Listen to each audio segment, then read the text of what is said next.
লঘুচাপ ও মৌসুমী বায়ুর প্রভাবে ভোর থেকে রাজশাহীতে ভারী বৃষ্টি হচ্ছে। এতে ভোগান্তিতে পড়েছেন কাজে বের হওয়া মানুষ। ভোর থেকে চলা টানা বৃষ্টিতে ঢাকার বিভিন্ন সড়কে যান চলাচল স্থবির হয়ে পড়ে। সবথেকে বেশি ভোগান্তিতে পড়ে রাজধানীর অফিসগামী মানুষ। বিভিন্ন সড়কে যান চলাচলে ধীর হয়ে পড়ে। গুরুত্বপূর্ণ এলাকায় তৈরি হয় জলজট। আবহাওয়া অফিস বলছে, রংপুর, দিনাজপুর, রাজশাহী, পাবনা, বগুড়া, ময়মনসিংহ, টাঙ্গাইল, চট্টগ্রাম, কক্সবাজার, সিলেট সহ আরও কয়েকটি অঞ্চলে ঝোড়ো হাওয়া বয়ে যেতে পারে। একই সঙ্গে বজ্রসহ বৃষ্টির সম্ভাবনা রয়েছে।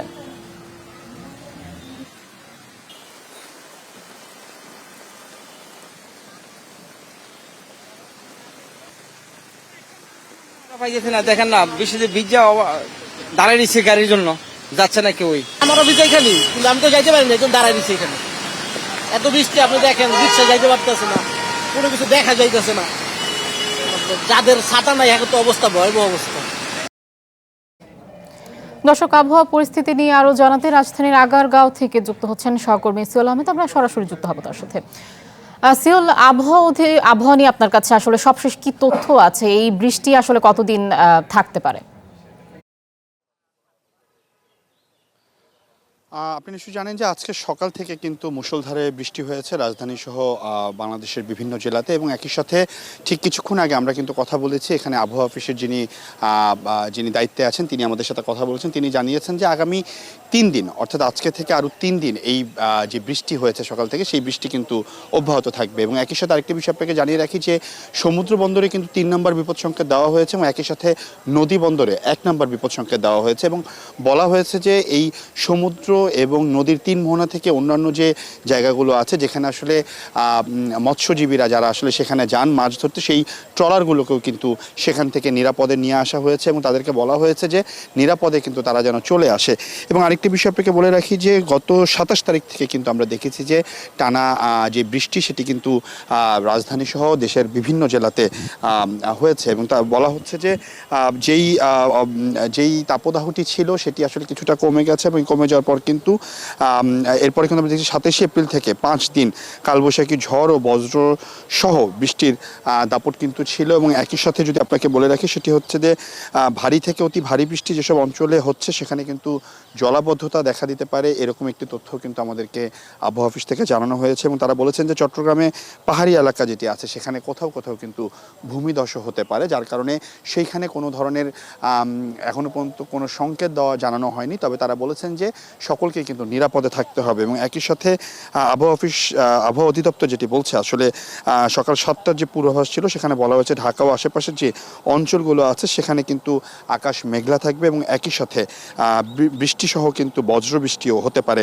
এছাড়া দক্ষিণ পূর্ব দিক থেকে ঘন্টায় 10 থেকে 15 কিলোমিটার বেগে যে দমকা এবং ঝড়ো হাওয়া সেটি হতে পারে বলে কিন্তু জানিয়েছে। আজকে সকাল 6টায় রাজধানী ঢাকার তাপমাত্রা ছিল হচ্ছে 22.8 ডিগ্রি সেলসিয়াস, এবং পরবর্তীতে কিন্তু ঢাকা, চট্টগ্রাম, বরিশাল, খুলনা, ময়মনসিংহ সহ বিভিন্ন জায়গায় বৃষ্টি হয়েছে, এবং রংপুর ও রাজশাহীতে কিন্তু অস্থায়ী দমকা এবং ঝড়ো হাওয়া এবং একই সাথে কিন্তু বিদ্যুৎ চমকানো হয়েছে। আমরা দেখেছি যে আসলে দিনের এবং রাতের যে তাপমাত্রা সেটির মধ্যে কিন্তু কিছুটা পার্থক্য আমরা দেখেছি, এবং আমাদেরকে আবহাওয়া অফিস থেকেও কিন্তু বলা হয়েছে যে আসলে দিনে কিছুটা গরম থাকলেও রাতে কিন্তু তাপমাত্রা কিছুটা শিথিল হয়েছিল। এবং আবহাওয়া অফিস যেটি বলছে যে আগামী 3 দিন এই বৃষ্টি থাকবে, এবং একই সাথে সমুদ্র বন্দরে 3 নম্বর বিপদ সংকেত এবং নদী বন্দরে 1 নম্বর বিপদ সংকেত কিন্তু দেওয়া হয়েছে। আমার কাছে আবহাওয়া অফিস থেকে এই ছিল সর্বশেষ তথ্য। শিউল, আপনাকে ধন্যবাদ। দর্শক, আবহাওয়া পরিস্থিতির সবশেষ তথ্য জানাচ্ছিলেন সহকর্মী সিওল আহমেদ।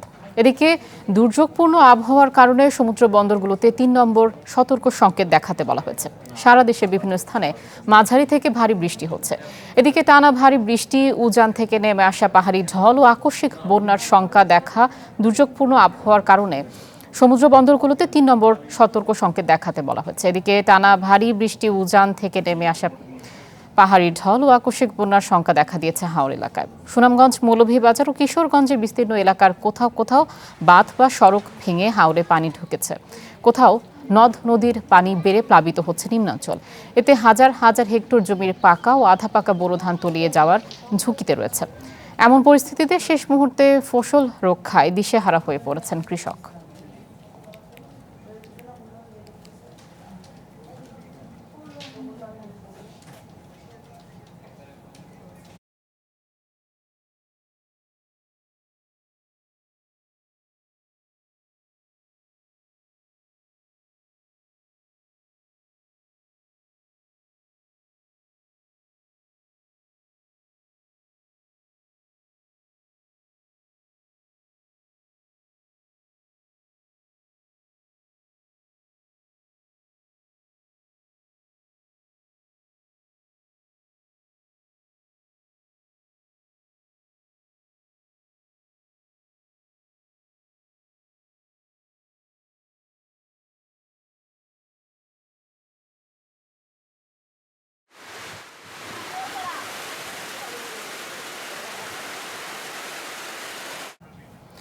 দর্শক, কিশোরগঞ্জে টানা 3 দিনের বৃষ্টিতে তলিয়ে গেছে হাওরের প্রায় 1000 হেক্টর জমির ধান। এর সাথে বাড়ছে নদ নদীর পানি। আরো খবর জানাতে মিঠামইন হাওরে রয়েছেন সহকর্মী শরফউদ্দিন জীবন, এবং দিনাজপুরেও আমরা যুক্ত হব, সেখানে আছেন সহকর্মী সালাউদ্দিন আহমেদ। আমরা শুরুতেই যুক্ত হব কিশোরগঞ্জে। জীবন, এখানে যে জমিগুলো পানিতে তলিয়ে যাচ্ছে, সেক্ষেত্রে কৃষকরা আসলে কি বলছেন এবং কোনো ব্যবস্থা কি নেওয়া হচ্ছে কিনা? ধন্যবাদ। আমি এখন দাঁড়িয়ে আছি কিশোরগঞ্জের যে মিঠামইন গোড়াউত্রা নদী। এখানে টানা 3 দিনের বৃষ্টিপাতে নদ নদীর পানি বৃদ্ধি পেয়েছে। একই সাথে এখানে প্রায় 1000 হেক্টর বোরো ধানের জমি কিন্তু তলিয়ে গেছে। আমরা কৃষকদের সাথে যে কথাটা বলেছি, তারা বলেছেন যে তারা এমনও জমি রয়েছে যে জমিগুলো তারা কোনোভাবেই কাটতে পারেন নাই, বৃষ্টির পানি বেড়ে যায়, তলিয়ে গেছে। এবং এখানে এখন পর্যন্ত পানি উন্নয়ন বোর্ড এবং কৃষি অফিসের কর্মকর্তারা তারা পরিদর্শন করেছেন এবং তারা যেটি জানিয়েছেন যে এখানে বাহিরের থেকে এখনও পানি প্রবেশ করেনি। এখানে যে বৃষ্টি হচ্ছে, সেই বৃষ্টির জলাবদ্ধতার কারণেই কিন্তু হাওরের যে 1000 হেক্টর জমির ধান কিন্তু তলিয়েছে। এবং কৃষি অফিসের পক্ষ থেকে জানিয়েছে যে তারা যে ক্ষতিগ্রস্ত কৃষকরা রয়েছেন তাদের সাথে তারা কথা বলেছেন এবং ক্ষতিগ্রস্ত কৃষকদের তালিকা করা হচ্ছে। সেই তালিকা মন্ত্রণালয়ে প্রেরণের মাধ্যমে তাদের আর্থিক সহায়তার আশ্বাস দিয়েছেন। পানি উন্নয়ন বোর্ড বলছেন যে এখনও বাঁধের কোনো ক্ষয়ক্ষতি হয়নি, তারা প্রতিদিনই খোঁজখবর রাখছেন।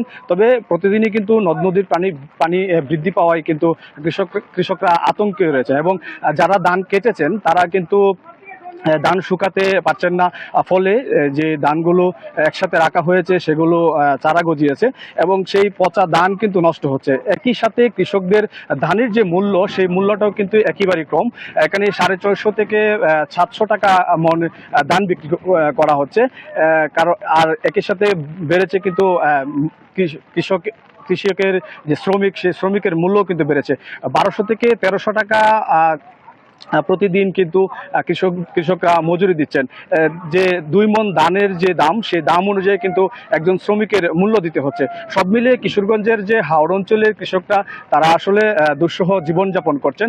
হাওড়ে প্রতি বছরেই যে জলাবদ্ধতা তৈরি হয়, তার মূল একটি কারণ যেটি বালি পড়ে সেই যে খালগুলো রয়েছে সেগুলো ভরাট হয়ে গেছে। কৃষকদের দাবি, প্রতি বছর সেই জলাবদ্ধতা আসলেও সেটার কোনো সমাধান কিন্তু তারা কখনো পায়নি। তাদের দাবি যে সেই খালগুলো যদি খনন করা হয় তাহলে কৃষকরা সেই জলাবদ্ধতা থেকে দূর হবে এবং আগাম বন্যার যে বিষয়টি থাকে সেটিও কিন্তু থাকবে না। তো কিশোরগঞ্জের মিঠামইন হাওর থেকে এই ছিল আমার কাছে সর্বশেষ।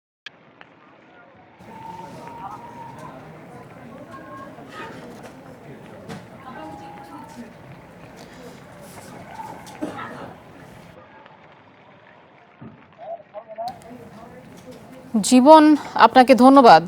আমাদের সাথে এখন আছেন দিনাজপুর থেকে সালাউদ্দিন আহমেদ। সালাউদ্দিন, আপনার কাছে একই প্রশ্ন। আমরা কিশোরগঞ্জের খবর জানছিলাম, দিনাজপুরে আবহাওয়ার কি পরিস্থিতি? বৃষ্টি হচ্ছে সকাল থেকে এবং সেখানকার কি পরিস্থিতি দেখছেন, সবশেষ জানাবেন। হ্যাঁ, বৃষ্টি শুধু আজকে সকাল থেকে না, গত 25 তারিখ থেকে দিনাজপুরে থেমে থেমে বৃষ্টি হচ্ছে। মাঝে মাঝে দমকা বাতাসের ধাক্কা আসছে এবং বজ্রপাতও ব্যাপক হারে বজ্রপাত হচ্ছে। কিছুক্ষণ আগে কিন্তু এখানে একটা বড় বৃষ্টির ধাক্কা চলে গেল এবং কিছুক্ষণের মধ্যে আকাশটা পরিষ্কার হচ্ছে। আবহাওয়া অফিসের যে তথ্য, তাতে বলা হচ্ছে যে আগামী 2 মে থেকে আকাশ পরিষ্কার হবে এবং এই 2 দিন ধরে টানা বৃষ্টি হতে পারে। মাঝে মাঝে ঝড়ো বৃষ্টি হবে এবং ঝড় বাতাসের দমকা বাতাসের প্রভাবে। তো বৃষ্টির কারণে দিনাজপুরে যে অবস্থাটা তৈরি হয়েছে, জীবনযাত্রা কিছুটা ব্যাহত হচ্ছে। তবে সবচেয়ে লাভজনক হচ্ছে কৃষিক্ষেত্রে। বিদ্যুৎ এবং জ্বালানি সংকটের কারণে শেষ কাজের যে ব্যাঘাত হচ্ছিল, এই বৃষ্টি কিন্তু কৃষকের জন্য একটা সোহাগার মতো রূপ নিয়েছে। তারা আশীর্বাদ হিসেবে বৃষ্টিকে গ্রহণ করছে। সেচ নিয়ে কৃষকরা সংকটে ছিলেন, তাদের আশঙ্কা ছিল যে পানির অভাবে হয়তো তাদের যে সেই বড় ফসল হয়তো তারা হারাতে পারে বা প্রত্যাশিত ফসল পাবে না।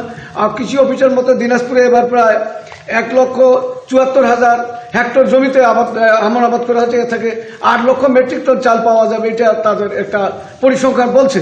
কিন্তু যেভাবে আবহাওয়া দিনাজপুরে গত কয়েকদিন ধরে শুষ্ক ছিল এবং পাশাপাশি জ্বালানি সংকটের কারণে শেষ কাজে ব্যাহত হচ্ছিল, এই বৃষ্টি তাদের যে আশীর্বাদ বয়ে নিয়ে এসেছে।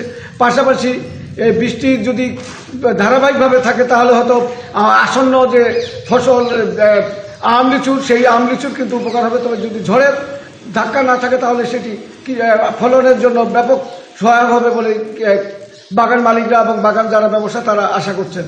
এবং আগামী 2-1 দিনের মধ্যে বৃষ্টি থেমে গেলে তখন হয়তো পরিস্থিতি কিছুটা ভালো হবে এবং বৃষ্টির যে সুফল সেটি হয়তো আমরা প্রত্যাশা করছি, সেই ফলটা হয়তো আমরা পাবো। এই ছিল আপাতত দিনাজপুরের বৃষ্টি পরিস্থিতির খবর। সালাউদ্দিন, আপনাকে ধন্যবাদ। দর্শক, দিনাজপুর এবং কিশোরগঞ্জ থেকে যুক্ত ছিলেন সহকর্মীরা এবং তারা জানাচ্ছিলেন আমাদের এখনকার আবহাওয়ার পরিস্থিতি।